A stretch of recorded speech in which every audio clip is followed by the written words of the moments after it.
Silver Doctors live on air. It is Silver Doctors live on air, and it is the 24th of February. It is Monday. It is 11:03 a.m. I am your co-host, Paul Half-Dollar Everhart, and joining me today is my co-host, Mike. How you doing today, Mike? Doing good, my friend. How are you doing? Doing good today. There's so much going on over the last couple of days that it's absolutely mind-boggling. I left at 5:15 in the afternoon on Friday, and I didn't look at any news until Sunday morning around 11, and it just blew my mind everything that's happened in like 36 hours, Mike. Oh yeah, and as of this morning, it looks like the markets, the old financial dying markets aren't doing too well either. So there's going to be a lot of unhappy people out here in this world today. So let's dive right in. There are going to be a lot of unhappy people. I can't see the chat because I forgot to set up the mute on the stream. Actually, noon on Friday right here. All right, I can see a couple people. So while you're setting up, I'll acknowledge a couple people. Okay. We have American. We got Nate. We got Bobby Jones. We got Glenn. We got Great Lakes Traveler. Krakota. Okay, I'm gonna leave it alone. Yeah, I want to butcher that. What else? We got John Michael. We got Alpine. So a lot of good, a lot of people tuning in thus far. A lot of thoughts are already out there. So we'll try to dive in. And so Kelvin says meadow time. Yeah.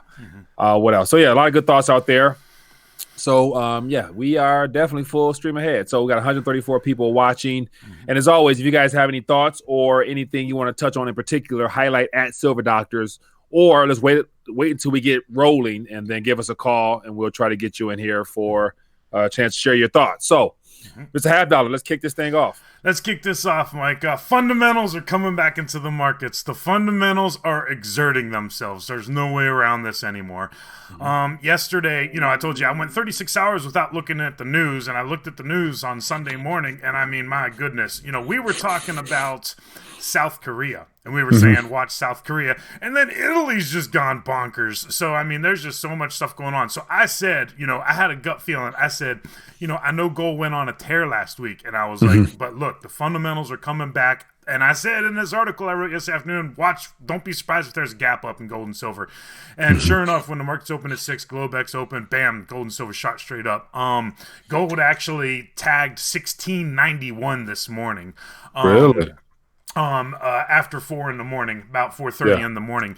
And then going off of that, seeing everything as I woke up this morning and seeing just how the situation has continued to deteriorate, I started saying, well, if the fundamentals are exerting themselves in gold and silver, if they let the fundamentals exert themselves in the stock market, it's going down. Sure enough, Dow opens this morning and it's immediately down 800 points. They tried to ramp it slightly, but it's starting to fall again.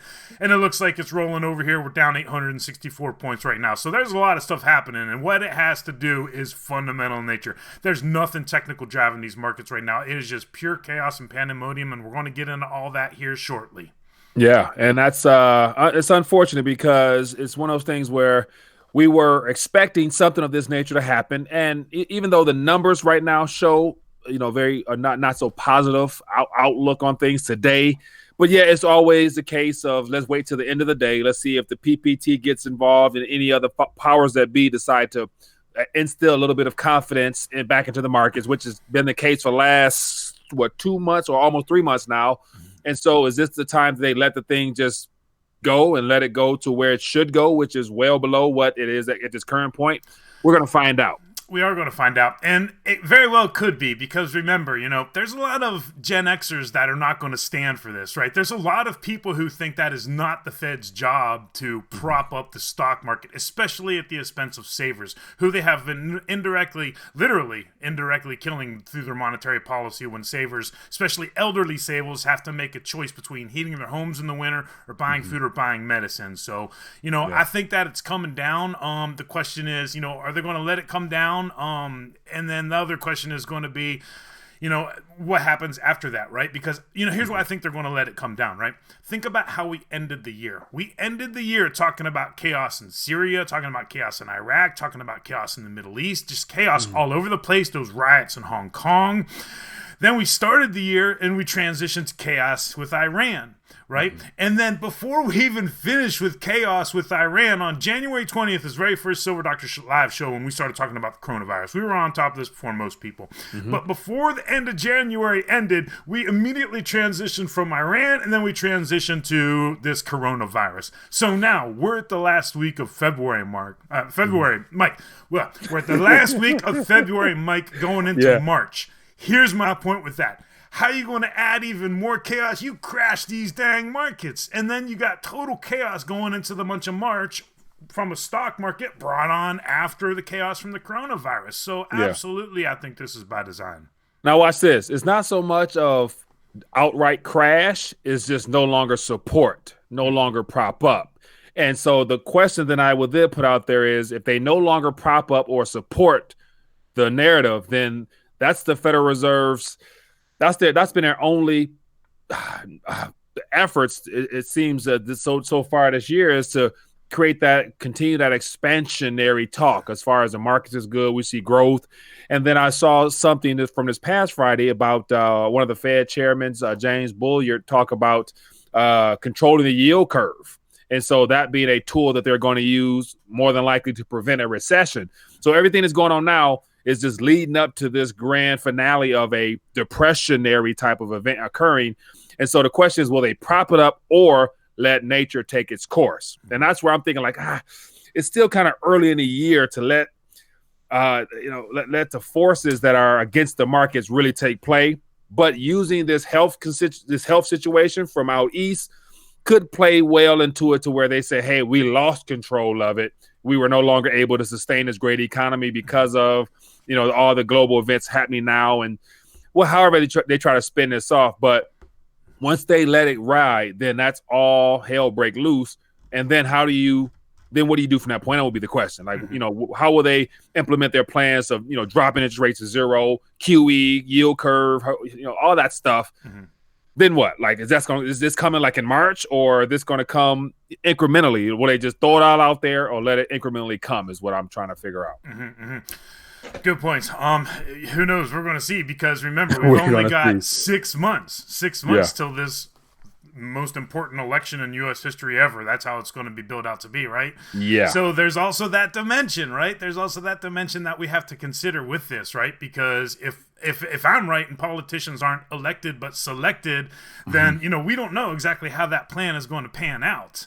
Yeah. So, man, this is just think about put it like this: if they allow nature to take its course and to no longer artificially prop up this global economy, or more importantly, this gambling ring that's been going on in the United States of America, then there may not be an election. Like, I can see some type of national security situation where they have to postpone the election and not, whatever. I can only imagine how bad it could get. But yet we may not actually have an election if we're in a national crisis type of event where people can't leave their house or whatever because of this health situation on top of a crumbling economy. Yes. Although, on the other hand, I think that, or we could do what I thought a while ago, and it's going to be an electric vote from home, a remote election this time. And then, you can totally just because remember, it's not your vote that counts. It's who counts the vote that counts, right? That's what determines an election. So it doesn't matter what the vote is. It's whoever's counting the vote. So people say my vote's not counted. Yes, literally it is not counted. So if there's a remote election, they can do anything they want this year. And that is not out of the realm of the possibility, because I don't know. I mean, I just think, with term limits and just the way that we feel, right? I think it would be too much to cancel the election or postpone the election. So I think it would be an electronic remote vote from home more before it would get to that point. Yeah. Now as you mentioned, it's not, so it's not whether your vote will count, it's who's counting them. And then that's where I would lose all confidence in the ability of whatever app or internet server they're trying to get us to vote on to would actually be something that is counted actually, because it's one of the things where they wouldn't be able to do the paper ballots again and all those things. So they would solely be relying upon some type of algorithm or whoever does the programming to tell us who won. And do you actually think it's going to be President Trump. Yeah, well, that would just and the paper ballots bring up a great point because, I mean, my goodness, if there's a quarantine, you can't get to the voting poll anyway. I mean, there's just so many unknowns with this. I want to bring but I want to bring up the very first point just to show you how absurd and how ridiculous things are. So this is from Reuters. And this is from yesterday. So this is like, when I said the first time I started looking at the news was yesterday late morning. So this says the G20, so the 20 most super bad, awesome economies in the world, right? So the G20 finance heads eye impact of coronavirus outbreak on growth. They see a modest pickup of growth. So the finance chiefs from the world's top 20 economies vowed to monitor the impact of the coronavirus. And act on it. They said, so here's this. Global, Mike, I can't even say this with a straight face. Global growth is expected to pick up modestly in 2020 and 2021. I mean, they're still pushing this, Mike. They're still pushing this narrative.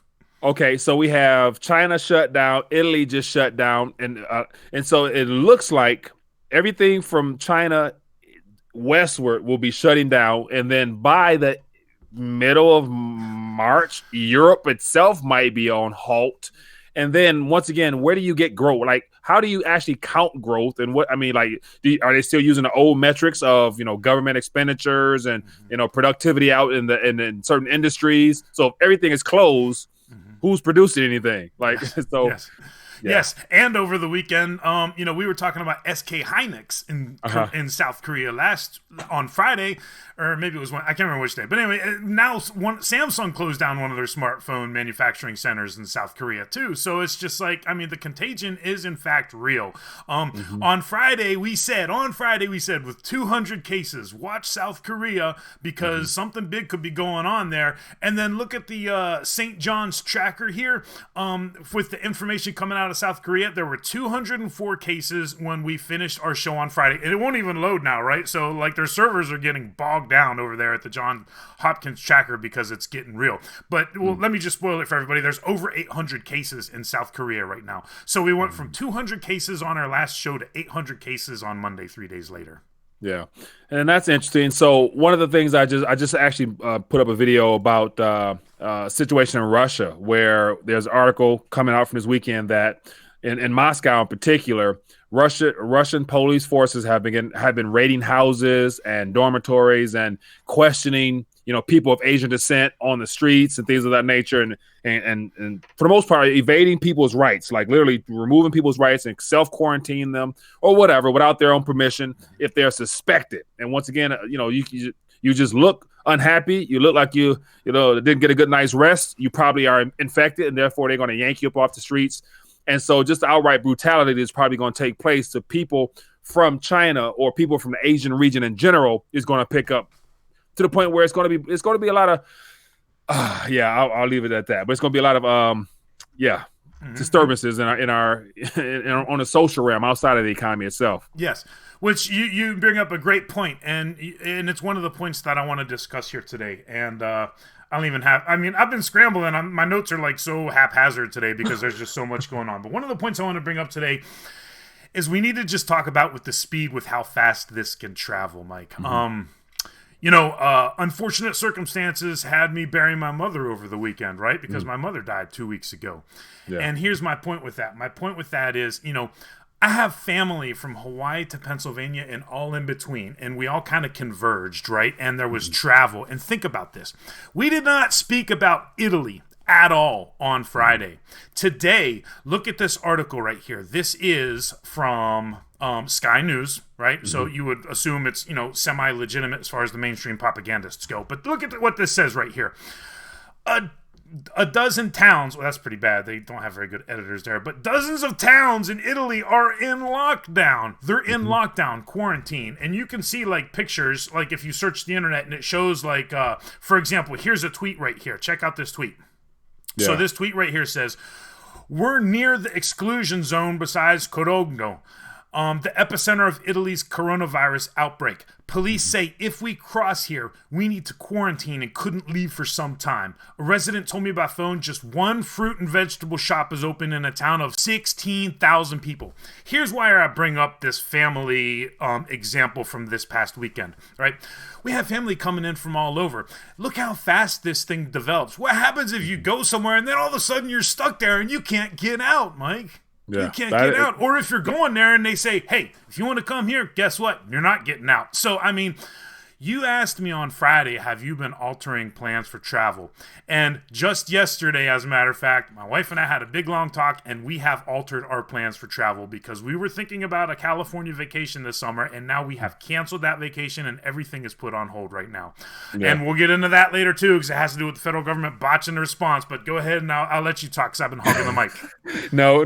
So the whole situation in Italy, like literally, like commerce has stopped completely. And so if you just, go on Twitter and just type in Italy or whatever, you're going to see all types of videos of empty grocery stores and all things of that nature, and schools closing and just and so the question is this like preemptive preparation by the governments to contain and to keep this from escalating to where they're shutting down access in and out, or is there really such a case within Italy? So like how many people has been infected, and is this just like a way of not scaring the people but preparing them for the worst and protecting them, saying, hey, we're going to close the stuff down, stay home, don't go here, don't do this, so that this does not become a problem? What do you think? I don't remember the exact numbers, and hopefully this is loading here, but it's still like not loading. Like this, the Johns Hopkins website, they're going to need like more bandwidth on that, but because it's going to get overwhelmed because it's now just starting to trickle into the mainstream in a more serious note. But the latest I heard is like 7 people have died and like I want to say 135 infections, but I could be wrong on that. But I mean, I do think it's real, right? I do think it's legitimate, and I do think it's real. And Chris Martinson brought up a great point on one of his last couple updates. I can't remember which one it was, but because we had talked about, could this be targeting just people with Asian genetics? And he's saying like things like the Italy thing, and then he mentioned another place, and I think the Diamond Princess, but a whole number of things say that it actually could be targeting everybody, not just Asian genetics specifically. But it's interesting, because with the Italy thing, it's showing that not only was that not on our radar, but now you're talking about primarily people of, European type gene pool there. Mm-hmm.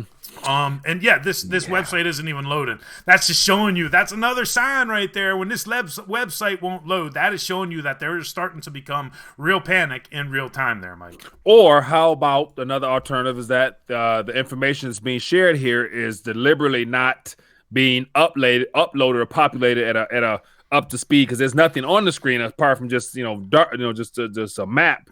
And so how about the fact that to curtail the news and not promote fear and scare, they're saying we need all unauthorized sources of this information to be shut down, and they happen to be one of the people who are not authorized for whatever reason to show the amount of cases. So that's internet censorship, and is what I'm getting at. Mm-hmm. Yes, absolutely, internet censorship, totally. And so staying on the outside of the United States for a second. So South Korea, we said South Korea, and when we talked about like 3 different points. One of the points was that we should be getting better. I got tongue twisters today. That we should be getting better data, and I think we kind of are a little bit, because we've seen these like daily doublings, and like they would not want to put that out if they didn't have to put that out, right? Yeah. They wouldn't want that we talked about 200 cases on Friday and over 800 today. The other thing we talked about was if people are thinking that manufacturing powerhouses are going to pick up the slack from China, they're wrong, and we're using like SK Hynix and now Samsung as those examples. But the third point we were talking about, and we haven't really talked about this much, but we need to hit on it again today, and that's the U.S. military. Because remember, there's 23,500 roughly U.S. military in South Korea. So check this out. So I want to bring up this article from Stars and Stripes. But let's just talk about this for a couple seconds here. So, Sounds good. U.S. soldiers are fighting to keep the virus from base at ground zero of the South Korean crisis. So, like, I'm not familiar with Korea and the military bases. I never went to South Korea. I was never stationed there. So, you're going to have to excuse my ignorance. So I'm not that good on that. But here's the thing, right? There are 9,000 American soldiers, family members, and other personnel right there. Right there. And they're at, this is at Camp Walker. U.S. soldiers wearing face masks and gloves, wielding thermometers instead of guns as the military fought to keep the deadly virus from spreading on the base. Here's why I'm bringing this up. So this is going to be kind of like a case study on, is the U.S. government competent to be able to handle this, right? Are they able to keep this out of the gates, right? So, and you scroll down through this and you see so here's a private over here and she's, but still, right? You're checking IDs, you're checking credentials. There's a lot of stuff that's being handed back and forth. And sure, you've got gloves on, but you're getting the stuff all over your hands. And then it shows another soldier here somewhere. Yeah, there it is. So he's got a forehead temperature thermometer sensor. So, but the point is, we need to be watching this because this right here, because what are we hearing about in Italy? We're hearing about the quarantines, armed forcing of the quarantines. So this is a case study of the U.S. military seeing if they can keep something out, right? Seeing if they can keep something outside the gate, so to say, for the lack of a better word. Thoughts on any of this, Mike? Yeah, and the likelihood of our government or military forces being able to keep something out that is already, and from watching some Chris Martinson videos over the weekend, talking about how fine of a microscopical type of, without even knowing all the science stuff behind it, it's stuff so small that the particles basically they're in the air. So it's not one of the things where you can actually touch and whatever. It's just breathing, more than likely in the environment where somebody was infected, you can have it. And then on top of that, we don't truly know the extent of how dormant it can lay until it starts to rear its ugly head up. Whether it's 2 weeks, 1 month, whatever, they're saying quarantine yourself for 14 days. But there's been people who've caught it 30 days after the fact. So yes, the fine details of it, we still don't know. So what good will all this thermometer scanning of the forehead do and all that stuff like that, really? Yes, I said asymptomatic viral shedding a month ago, and Chris Martinson actually used that exact phrase in one of his updates over the weekend. But I got to bring up a point low blood pressure is bringing up because I forgot to mention this, right? Basically, they have prohibited people from going off post, right? If you don't have to go off post, you are banned from leaving the post in there. But low blood pressure brings up a great point. What about off-post housing, right? So, I'm not sure how Camp Walker is set up, but just in general, when it comes to the military, U.S. Army bases, and I'm sure it's all of the bases for that matter, right? But you've got people that live on post, right? And especially the single soldiers who are living in the barracks and stuff like that. And you got some families because you got some housing built up there. But you also have people that live off post, right? And they've got to be going back and forth because they're soldiers. So either one of two things happens. You separate them from their family and make them require that soldier to live in the barracks on post. And they can't get out of that post to go see their family, and their families are kind of stuck on their own because you can't bring in all of these families from off post and just house them. It doesn't work like that. It doesn't just miraculously spring up with all this housing, right? Yeah. So that's point number one. And then point number two is the people that live off post, like we're talking about with these carriers, like you're talking about this incubation period. Well, if they keep coming on and off post every single day, that is a ton of movement in and out of that area, Mike. I mean, military bases have tons, 24 hours a day, people are going in and going out of military bases. Yeah. So you really can't contain people, and then on top of that, at what point does it becomes your keep? Because of this health scare, it's a national security type risk situation for those bases. But once again, how about if you're just restricting people? It becomes a point where you're hindering them from just free travel. Like you're saying you're doing it in their safety, but yet if you live off the base and you want to get to your house, but you can't leave the base or you can't come back onto the base. So what about work? Are you going to work, or do you still have to report to your post, or what? So those are all things that's going to be brought into question, because unless there's an outright threat in that area, then you're literally hindering me from living my life, even if I'm not really conscious or concerned with the health side of things. So yes, well, when you're in the army, that is the lifestyle, and you literally, you are U.S. government property, so you know that full well. Like, so they say fool me once, but if you re-enlist, then I mean hey, that's your fault right there. But here's my point with that, right? We need, because you're bringing up something very interesting that I want to talk about, and it's my favorite subject, and we haven't really talked about my favorite subject in a while, Mike, and that's inflation. Here's why I want to bring that up. Because of exactly what you're talking about, right? You're talking about, well, life has been altered. Life has been altered for 9,000 people, 9,000 Americans in Korea right now. So here's the point with that, right? You're not traveling, and the people who aren't traveling, all these things that are getting canceled, well, that's not money that's going to be spent.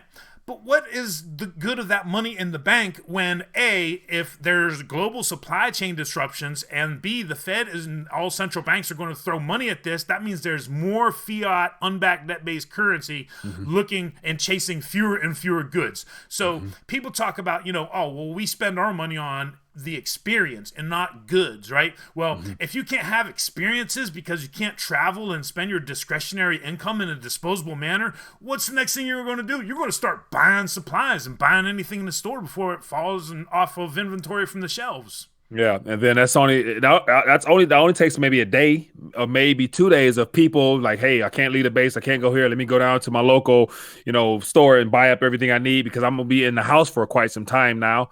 So stores in that region and then on that base are going to close down, and then what? Like you're going to have to go outside the base to get goods and supplies and bring it back in. So that stuff could be contaminated. So it's going to be interesting because on top of that, we have in situations in China where the bank runs. And so there's massive defaults right now. And I think I read an article where President Xi was talking about the need for the banks to begin lending more to prop up banks. And so there's thousands of small businesses at risk of defaulting on their loans right now. And that's not just going to stop there. It's going to spill out, and it's going to really hinder growth opportunities in that country, which it won't just be contained to that country because every country does business with China. Therefore, every country will feel the side effects of their market crash and everything else. So.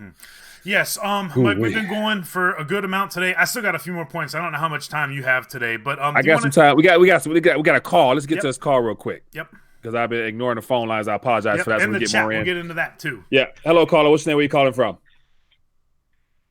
Hey, how's it going, guys? I'm calling from the Socialist Republic of California, sunny Southern California. How you doing, my friend? What's in your mind? Cool. Just calling in to speak to you guys' point regarding the coronavirus. I'm in Costa Mesa, California, and recently they were trying to transfer 70 people that were on that Princess cruise ship stationed to Japan for a few weeks. They were trying to transfer them over to this facility here that's literally like 2 miles from my house off of Harbor Boulevard, very, very highly traveled road. And I've actually driven by this location multiple times, and it's not really equipped to handle something like that, in my opinion. I work in the medical field, so I understand that you need like negative pressure rooms and stuff to contain airborne diseases like this coronavirus. And just given the population density and the travel schedule on these roads, it's just a disaster waiting to happen. Luckily, I believe the mayor sued the federal government and put a block on it, but these are California residents, so I'm not quite sure where they're going to end up putting them, but it's just, I could just see, ask him how he's altering his behavior. The government really playing out on this one. Yeah, now question, Mr. Havdalah wants to know, how have you altered your behavior? Oh, yeah, definitely. I was planning on going to Europe at the end of next month, and actually planning on going to Italy as well, and I'm totally canceling all that. What about locally? What about locally? You say you're familiar with the medical field, and so what type of preparations or anything that would you suggest or recommend based upon your experience and knowledge of the medical realm? Yeah, basically first and foremost is hand washing. Like if you just hand wash as much as you can at all times. That's a really safe, easy, effective way to just, limit your exposure. Don't go to the hospital, I would say, for any little thing if you're freaking out, because you probably most likely don't have it, and you're just going to expose yourself. Yeah. All right, my friend. Well, I appreciate you calling and sharing your thoughts. Technically a hospital. All right. Well, I apologize for that. Thanks for calling and sharing your thoughts. Definitely, we'll talk about a little bit. We'll talk about this a little bit more on air. Thanks for calling in, my friend. Right. All right. Just waiting for the silver price to reflect it all. It's still Right. mind-boggling how Yeah, of all the things in the world, it's the one that can't go up. Yeah, I sure will. All right, my friend, be good. All right, take care. All right. Man, I feel for him. I feel for him, Mike, because I'm making decisions, right? And there's not a confirmed case so far in my state, but I mean, he's going to be at ground zero, right? So he is going to have to make some very tough decisions. And it's not just about canceling his trip to Europe. It's about what is he going to do to alter his behavior locally if this happens. Let me talk about what he was referring to. And that's actually one of the things I wanted to talk about today. Yeah. So on Friday, Costa Mesa filed a federal lawsuit in Orange County District Court. And I don't have like this fancy subscription service, and it takes too long, unfortunately, to find out this exact text of the filing. But here's the thing, right? They filed this they filed a case in federal court to get a restraining order to not transfer these people to this. It's called like the Fairview Development Center. And I've got it up here. And the judge actually granted them that restraining order on Sunday. However, an update on this. However, they will be holding a public hearing about this or something like that at 2:00 today. And that's obviously California time. So in another few hours here, we're going to know even more about this. So this is going to be interesting to follow. And this is an interesting development for several reasons. So let me just explain what happened here. Costa Mesa filed this lawsuit, and it names like the United States of America, the federal government, the United States Army. I mean, it names specifically all of these things. And what they have said is the federal government has decided to bring up to 70, and I think it said 35 to 50 confirmed cases, which is way more than what the CDC is even admitting. So something's weird there about the numbers. But they said that they're planning on bringing these people to the Fairview Development Center in Costa Mesa, 40 miles south of Los Angeles. And the thing about that is that's not a hospital, and it's definitely not like a quarantine, like biohazard level hospital at that. It's basically just like, Chris Martin was calling it kind of like a halfway house, but like a recreation center. It's like an assisted living, really. Yeah. It's like I would think of it where one of the places where my mom was, where she was kind of independent, but she wasn't really independent, and you need help. That's what this kind of a place is. It is not a place that is able to handle a coronavirus infection at all. And they said that it's like dilapidated, and part of the problems they're having with it is that the federal government just decided to do this without telling them anything. They said that the staff has no proper training, that they didn't agree to any of this, that they're saying they don't know how this is going to impact the actual center itself and the local community. I mean, there's just so many questions unanswered. Remember a couple weeks ago we were talking about Hawaii, like saying they just dumped some people in Hawaii without even telling us? Yeah. You had some thoughts. All right. So let me put the hat on real quick, because this right here, just hearing you talk about this sounds suspicious, and as suspicious as ever. How can you send infected people that you outright know are infected to an area that has no potential whatsoever to treat or sustain or keep that within house? And then think about this. You're putting other people at risk by putting them in an environment where they don't even want that. They can't handle that. They don't know what to do with that. So that right there, the fact that they're putting infected people all across the country, the tinfoil hat of me says that they're deliberately trying to spread this thing, because common sense would tell me if you know they're infected, send them to one isolated place offshore and send all the best medical facilities, medical people to them, not bring them to the people. And then in that facility in Mesa, California, you're talking about, you're going to have people who don't know how to properly engage in that type of biology or chemical type of reaction. Then they're going to be going home to their families and having to interact with their children. You know what I'm saying? So come on now, because you can't quarantine those people in that facility, especially if it's not up to snuff. So Yep. And remember, are we taking these off now? No, we can. If you got something you want to add on to it, go ahead. Oh man, I keep my nose kind of comfortable. I do, but okay. Well, and remember, it only takes one mistake. Like, you don't get second chances from this, as far as like if you get exposed to it. Like, we don't know that if you get exposed to it, it automatically guarantees that you will be infected, just because there's so much that's unknown.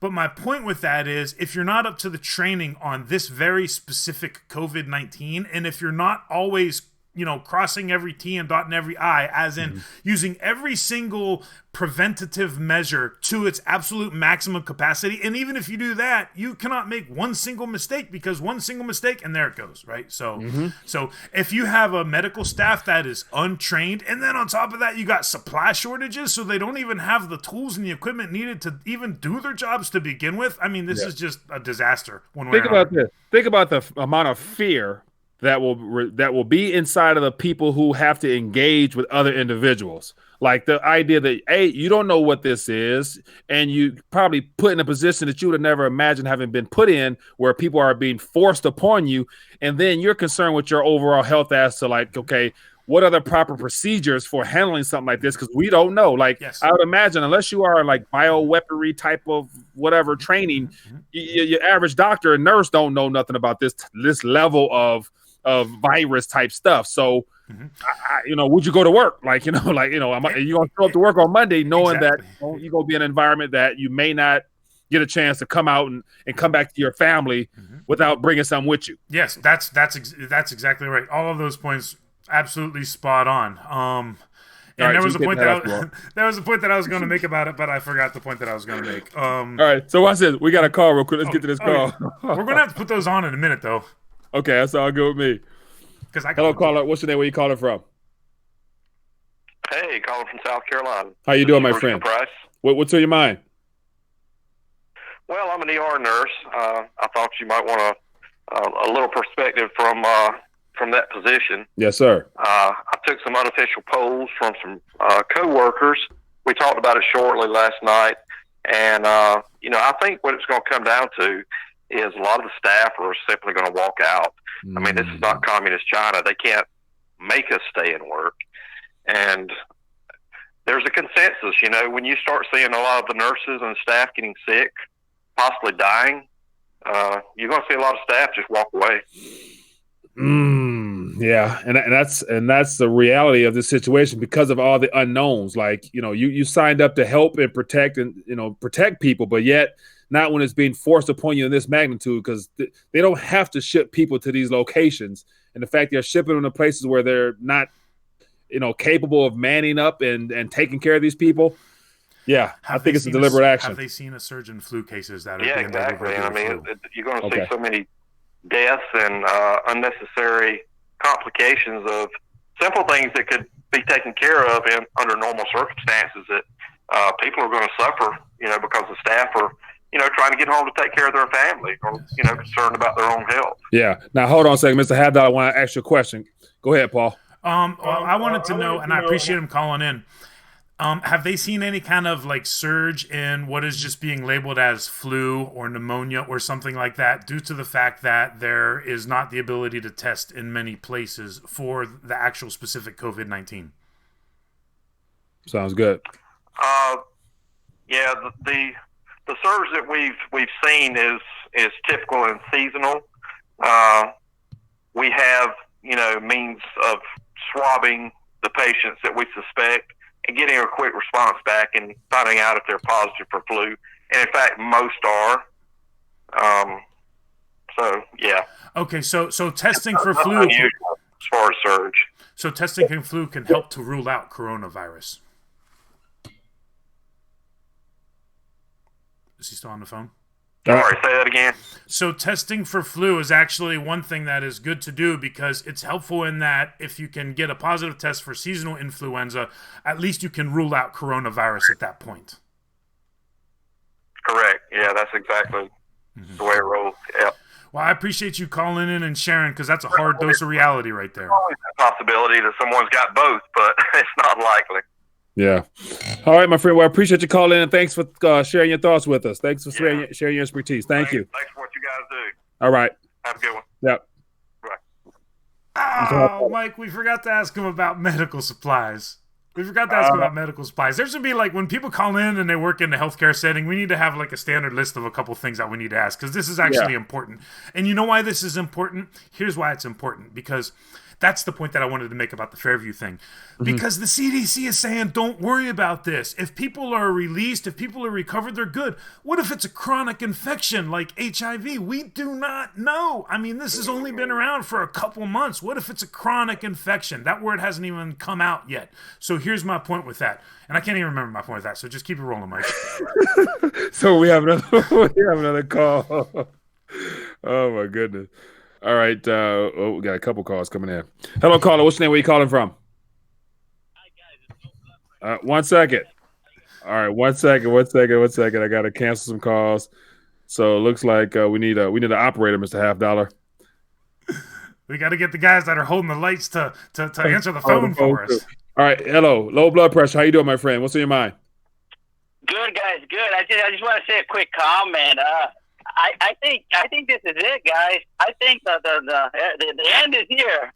I feel that this disease, the beer one, I think it's going to affect out of every home. It's going to affect 1 out of 3. I think if it doesn't hit your home, it's going to hit your neighbors, or it's going to hit your brother's house or your parents' house. But this thing is sweeping across. Just according to Mr. Martinson's videos, there's no stopping this. You know, you can't. You got to stop. You got to stop breathing to stop the virus from spreading. Yeah, and that's not good because you need to breathe in order to survive. So, yeah. So it doesn't on the surface. This does not look good, but yet I'm going to be of good cheer. I'm not going to sit up here and freak out and panic and just, I'm going to find a way to see something in this that will keep me from freaking out. So, yeah, I'm not going to head down that panicking road just yet for myself. So, but I hear what you're saying, though. I had one more thought, Mike, about this thing. Yeah, go ahead. Okay, it's kind of strange. I think it's manufactured that you guys don't need the tinfoil hats anymore. Just wear regular hats. And also, it's not targeting children. Like, for some reason, it's like they want to get rid of the elderly, the Social Security people, people that are a burden, according to them, to society, or Medicare, and on all those kind of things. That's what just an idea I had, because you don't hear nothing about kids being infected. Yeah, good point. And that's one of the things that's one of the mysteries of all of this is like, because once again, apart from hearing people infected, I'm still wondering, like, okay, is it targeting Asian genetic pool, or is it beyond that, or what? Like, I've yet to see people other than just, hear about numbers. So I like to see some people that would help me, narrow down my conspiracies or thoughts or whatever on this whole situation. So, but I appreciate you calling, Mr. Low Blood Pressure. All right, gentlemen. Have a great day. Yep, you as well. All right, Mr. Half Dollar, we have another call. Okay. And I want to reply to low blood pressure. So. All right, hello, caller. What's your name? Where you calling from? Hello, my name's Tim, and I'm from Wisconsin. Tim from Wisconsin. What's on your mind, Tim? Just one quick thing. I don't know if you touched on it or not, but they want a cashless society. Do you think they'll use this as an excuse? Oh, yeah. Make it a cashless society that money is too dangerous to handle? I would not put it past the powers that be to do that, because it's already happening in certain provinces in China. So they're quarantining cash for 14 days, as if like the 14 days is like the ideal time frame to kill off something. So I would see that being something they want to use as well. Yeah. So, and Federal Reserve notes are very plentiful outside this country. And so if they come back in, or people want to get rid of them or spend them, they have to come back home. I can see them wanting to, all the paper dollars that come back into this country, them wanting to quarantine them directly to keep hyperinflation from happening, because that'll hinder their plans of throwing out the digital or the e-dollar or whatever it is going to be called that's going to come as a result of all this, more than likely. Okay. Thanks a lot. All right, my friend. Thanks for calling in. Bye-bye. Yeah. That's a great point. That's a great call. We appreciate him calling in and saying that, because yes, people are starting to realize and starting to think about this, because they keep trying to get rid of cash and they keep saying it's only used by drug dealers and murderers and all those other people. But if it's contaminated, it's not even really quarantining it. They're just going to burn it, right? They're just going to incinerate it. That's what they're going to do. I want to put this on for one quick second. Go ahead. Address something low blood pressure said. I don't know if it's going to be 33% of households, Mike. That's a high percentage, but let's just bring bring this up here. Oh, and I got to bring up the screen. Let me do the little dramatic drum roll. Well, actually, they can see it here in this tabs I set up. Hold on. Okay, here it is. Here it is, Mike. Ready? Here we go. This is from 2018. History's greatest conspiracy theories. So, number 26. So this is from the Telegraph. And this is from the 18th. So this is still, holding its own here as a great conspiracy theory. Plastic coffins and concentration camps. Do you remember when this was in the news many years ago? And it's like, why is the U.S. government stockpiling all these disposable plastic coffins? So here's the part about that, right? Just outside Atlanta, and this is just one location. Just outside, I don't know why I can't highlight this. Oh, because I don't have a free trial and it won't let me highlight it because of that pop-up. But it says, just outside Atlanta, Georgia, beside a major road are approximately 500,000 plastic coffins. Stacked neatly and in full view, the coffins are allegedly owned by the Federal Emergency Management Agency. Conspiracy theorists believe that FEMA has also set up several concentration camps in the U.S. in preparation for the imposition of the state of martial law and the killing of millions of Americans. They suggest that the financial crisis will be used to justify the imposition of a police state. Well, now you got that mixed with martial law because of this epidemic / emerging global pandemic, right? Yeah. Now, that's very interesting that you brought that up because that was completely left field for me because I just saw an article scanning through the news today where they were talking about some FEMA camp facilities are now preparing for quarantining people that are infected. So you throw in the 500,000 coffins associated with FEMA, and then everybody start taking in people to FEMA camps. Could this be the great plan that would utilize those coffins? Was this preparation ahead of time because they were not able to, So here's so all that information you shared there was over the last 10 years, give or take, of information that we've been hearing about the need for camps and them purchasing all types of bullets and all types of militarizing the police force, the conversion of Walmarts. Yeah. So is this what this was all for initially? Or did this, this health scare become a plan B because plan A didn't work? Yeah. And they're going to have to come up with a plan C because, if this virus is real and if this risk for a global pandemic is real, then just putting bodies in coffins isn't really the way to handle the bodies. I mean, China is showing what you need to do, and that's burn them, right? That's what you got to do because nobody knows exactly how long this virus can last on inanimate objects, right? So standard plastic coffin barrel is not the way to go this. A burn pit would be at the very minimum. I mean, incinerators would be the best. But, the point is that this isn't even going to work if this is now the new dynamic. But it's interesting because, if the conspiracy theory all along was to herd people into FEMA camps because of a financial crisis, well, it just got turned up to 11, as they would say in Spinal Tap, because now it's a double whammy of a financial crisis mixed with a deadly pandemic, right? Yeah. Wow. So yeah, I had to bring the tinfoil today to put that on once. So I'm gonna take it off now. It was used wisely. So all right. Well, let's get ready to dial back. There's always more we can talk about, but yet we can't be on forever. So with that being the case, any last thoughts you want to leave us with $50, or you want to sign us off? Just the last thoughts. I'm gonna say some last thoughts and then you'll sign us off here. Yes, sir. I'm talking about the Olympics, right? And let me just say this first. I appreciate everybody for tuning in. I appreciate everybody for participating. I know there are several comments that we did not even get a chance to address today. And here's the thing with that right now. People are going to be information overload. And I think that right now, there's going to be too much news coming in so fast. And then there's going to have to be a need to source local information. So the news is about to get even chaotic. So think about that. The news is going to get chaotic. But here's what I want to say. Watch for the Olympics in Tokyo, Japan, because they're still canceling stuff left and right. Look what happened in Italy, and now they're canceling the Venice Festival and the Carnival and all these things. So here's my point with that. What if you were going to take a 3-day vacation to Japan? right, for the Olympics, and you were going to go see some event or something, or the opening or something, and you've been planning this for the better part of 4 years, and you've been saving up for it. But what if they got mandatory 14-day quarantine? Or what if it's a mandatory 1-month quarantine at that point? Are you going to fly into Japan and wait 1 month before your 3-day vacation? Who could do that? Who could afford to do that? Right. My point is that the contagion on this is so severe that when people talk about just canceling travel plans, it's so much more than just canceling travel plans. It's so much more than that. And then what happens if you get stuck there, Italy style, and you can't leave Tokyo because the whole city's on lockdown? Do you see what I'm saying? This is so much more serious. That's what I want to say to end in my words today, is that this is way more serious, and now it's even more fast-moving than people can imagine. So close us off with something good, Mike, because it's been nothing but bad news for the last month. Well, I apart from saying the same thing, man, just let's definitely be proactive as best you can. Stay in tune.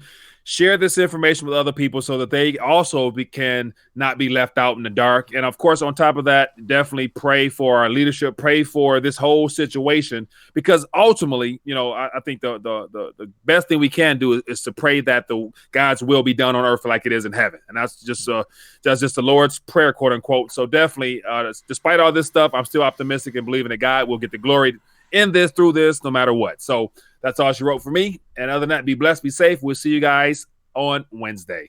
Peace.